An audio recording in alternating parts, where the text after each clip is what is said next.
ময়মনসিংহ গফরগাঁও উপজেলা ১৪ ডিসেম্বর শহীদ বুদ্ধিজীবী দিবস ২০২৪ পুষ্পস্তবক অর্পণ দোয়া ও আলোচনা সভা। উক্ত অনুষ্ঠানে সভাপতিত্ব করেন জনাব রুবাইয়া ইয়াসমিন, গফরগাঁও উপজেলা নির্বাহী অফিসার। আয়োজনে গফরগাঁও উপজেলা প্রশাসন, ময়মনসিংহ। গফরগাঁও থেকে রিপোর্ট করেছেন মোহাম্মদ জামাল উদ্দিন কালাচান।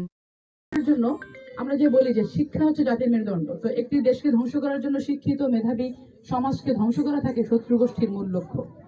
আর ঠিক এ কারণেই ৯ মাসের যুদ্ধের শেষে যখন পাকিস্তানি হানাদার বাহিনীরা যখন বুঝতে পারলো যে তাদের পরাজয় নিশ্চিত, ঠিক তখনই তারা শেষ কামড় হিসাবে এই দেশকে ধ্বংস করে যাবার একটা প্রয়াস হিসাবে আমাদের দেশের মেধাবী সন্তানদেরকে ধ্বংস করার জন্য ১৪ ডিসেম্বরকে বেছে নিয়েছিল, ঠিক আমাদের বিজয়ের ২ দিন আগে। ঘরে ঘরে গিয়ে ঘর থেকে বিভিন্ন ভাবে বিভিন্ন কৌশলে তাদেরকে বের করে এনে আমাদের মহান বুদ্ধিজীবী যারা ছিলেন, যারা আসলে মূলত ছিলেন মেধা যোদ্ধা, তারা অস্ত্র দিয়ে না হলেও তারা তাদের বুদ্ধিবৃত্তি দিয়ে, তাদের মেধা দিয়ে, তাদের কলম দিয়ে তারা যুদ্ধ করে যাচ্ছিলেন। এরকম মেধাবী সন্তানদেরকে যারা আসলে দেশকে এগিয়ে নিয়ে যাচ্ছিলেন বা দেশের যুদ্ধকে, দেশের স্বাধীনতাকে ত্বরান্বিত করছিলেন তাদের মেধা দিয়ে, তাদের বুদ্ধি দিয়ে, তাদের ক্ষুরধার লেখনী দিয়ে, তাদের প্রতিভা দিয়ে, সেই সন্তানদেরকে তারা হত্যা করেছিল নির্মমভাবে। এমনকি ১৯৭২ সালে অর্থাৎ স্বাধীনতার পরেও কিন্তু বেশ কয়েকজন বুদ্ধিজীবী যাদেরকে আগে ধরে আনা হয়েছিল, এরকম কয়েকজনের লাশ পাওয়া গিয়েছিল।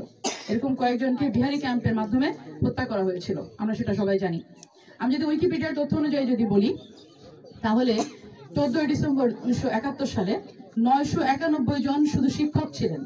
এর মধ্যে অধিকাংশ ছিলেন ঢাকা বিশ্ববিদ্যালয়ের শিক্ষক, ছিলেন রাজশাহী বিশ্ববিদ্যালয় সহ অন্যান্য বিশ্ববিদ্যালয়ের মেধাবী শিক্ষকবৃন্দ। আমি একটু তথ্যগুলো পড়ে শোনাতে যাচ্ছি।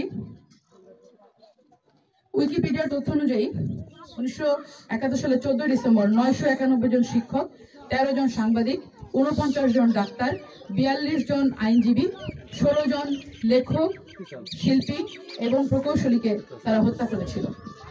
এবং এর পরেও আরো অনেককেই তারা হত্যা করেছে, যাদেরকে তারা পূর্বে ধরে নিয়ে গিয়েছিল ১৪ ডিসেম্বরে বা তার ২-১ দিনের মধ্যে তাদেরকে আসলে ধরে নিয়ে গিয়েছিল এবং পরবর্তীতে তাদেরকে বিহারি ক্যাম্পের মাধ্যমে হত্যা করে। এটা ছিল হচ্ছে পাকিস্তানি পাক হানাদার বাহিনীর যে ষড়যন্ত্রের সবচেয়ে বড় তাদের এই চেষ্টাটা ছিল যে এই বুদ্ধিজীবীদেরকে যদি হত্যা করি এই দেশ আর এগোতে পারবে না। কিন্তু আমরা সবাই জানি যে তাদের সে প্রচেষ্টা আসলে সফল হয়নি। তারা বুদ্ধিজীবীদেরকে হত্যা করেছে, তারা হাজারের উপরে বুদ্ধিজীবীদেরকে হত্যা করেছেন ঠিকই, কিন্তু এই দেশকে তারা দাবিয়ে রাখতে পারেনি। এবং আমরা এগিয়ে যাচ্ছি ৫৩ বছর আজকে এই আমাদের স্বাধীনতা আজকে এই ৫৩তম বিজয় অর্জিত বিজয়ের ৫৩তম বছরে আমরা আছি এখন। ১৬ ডিসেম্বরে আমাদের ৫৩তম বিজয় দিবস। আমরা এগিয়ে যাচ্ছি এবং যাব। এবং আপনারা জানেন যে কয়েকদিন আগেও ২০২৪ সালেই আমাদের একইভাবে গণতন্ত্রের আকাঙ্ক্ষায় বা বাক স্বাধীনতার আকাঙ্ক্ষায় আমাদের অনেক ছাত্র, অনেক বিশ্ববিদ্যালয়ের ছাত্র সহ আরো অনেকেই প্রাণ দিয়েছেন। আমরা ১৪ ডিসেম্বরে শহীদ বুদ্ধিজীবীদের আত্মার মাগফিরাত কামনা করি এবং একই সাথে এই ২৪শে যারা বাক স্বাধীনতার জন্য যারা প্রাণ দিয়েছেন, আমরা তাদেরকেও শ্রদ্ধার সাথে স্মরণ করছি। ১৯৭১ সালে যে বুদ্ধিজীবীরা এবং শহীদরা যে পথ আমাদেরকে দেখিয়ে দিয়েছেন, সেই পথে যেন আমরা আমাদের দেশকে সবাই মিলে এগিয়ে নিয়ে যেতে পারি, সেটাই হোক আমাদের আজকের এই দিবসের প্রত্যাশা।